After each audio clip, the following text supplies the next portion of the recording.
Ay, ka. Purot-purot dyan, wala mo yun. Amo ka ba nun? O ganun. Na anong gagawin niyo kayo? Ano po rin sabi ko kanyan? Ginong gobernador, kasi po, natandaan kitang sinabi, no? Saan? Hitang mapagil na ito, kanitang mabiya po. Sinabi, no? King subliyang niye.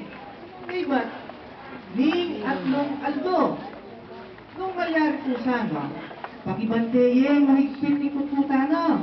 Agyan tilog na mo, ning atlong aldo. O bakit mo? Metene. Ano ang pangagawa na nito? Yamin po hindi. Medene.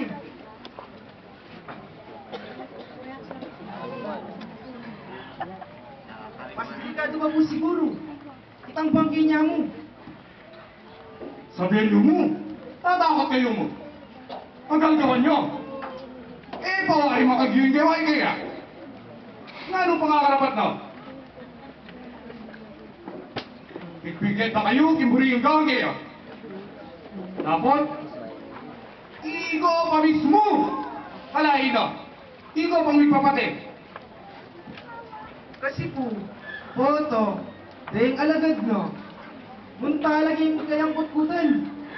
At iba't, panakawan ding bangke. At iba't, ipamalitara ka rin taong na iyo, sinubliyang mebi. Ho! Ano maniwala ka dito? Alam mo ito na. Pagsuli ang mami. Ang mo ito na. Alalay ko pa yan. Alalay ang karapot. Ba, yan din po sasabihan na at tuturo. At hindi na po mapila na maniwala ka niti. Baka maling ang rin tao. Tandaan niyo po, itintaw ng pamaginlaw. Ikita na pa po ng mga pauno. Tutupin niya na isabihan ka na ako makibalik. Hindi ko dapat bigyan. Yung problema ay kayo. Sige na po, masakit na po, yung gawa ng pamaginlaw. Pakatandaan niyo po, mag-alsa na rin taong maniwala kaya.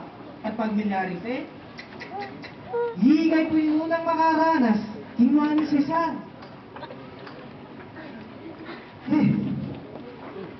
Malyari.